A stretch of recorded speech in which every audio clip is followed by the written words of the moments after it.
আসসালামু আলাইকুম দর্শক, মাই ফার্স্ট কবুতর ব্লগ চ্যানেলের আজকের ভিডিওটি তাদের জন্য খুবই গুরুত্বপূর্ণ। প্রিয় দর্শক, আপনারা যারা পাটের ব্যবসা করে থাকেন, পাটের দাম কত চলছে, কেমন চলছে সেই সম্পর্কিত তথ্য মাই ফার্স্ট কবুতর ব্লগ চ্যানেলটি প্রত্যেক দিনই কিন্তু আপনাদের সামনে উপস্থাপন করছে। প্রিয় দর্শক, পাটের বাজার সম্পর্কে আমরা আজ যে তথ্যটি সংগ্রহ করেছি সেখানে দেখেছি পাবনা, নাটোর এবং এই জাতীয় বা এই কোয়ালিটির পাট যেসব জেলাতে উৎপাদন হয়, যেমন সিরাজগঞ্জ, এইসব জেলাতে কিন্তু বর্তমানে পাটের বাজার দর 3,000 টাকা থেকে 3200 টাকা পর্যন্ত প্রতি মণ বিক্রি হচ্ছে, যেগুলো হাই কোয়ালিটির পাট।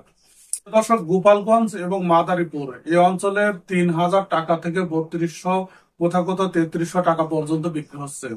এবং ফরিদপুরে বিক্রি হচ্ছে প্রতি মণ পাট 3,000 টাকা থেকে এলাকা বিশেষে 3400 টাকা পর্যন্ত। দক্ষিণ অঞ্চলের পাটের বাজার দর যেটা সবচেয়ে বেশি ভালো দামে বিক্রি হচ্ছে সেগুলো 3150 টাকা পর্যন্ত।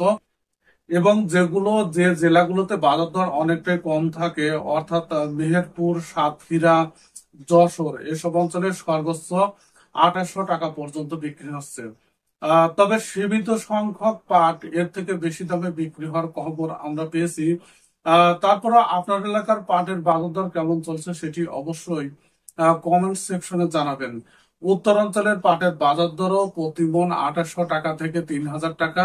কিছুটা কোথাও কোথাও কিছুটা পার্থক্য থাকতে পারে, তবে নিট যেটা বাজার সেটি কিন্তু 2800 টাকা থেকে 3,000 টাকার মধ্যে বিক্রি হচ্ছে।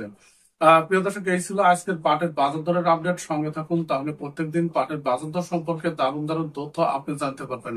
ভিডিওটি দেখার জন্য আপনাদের সবাইকে ধন্যবাদ জানাচ্ছি।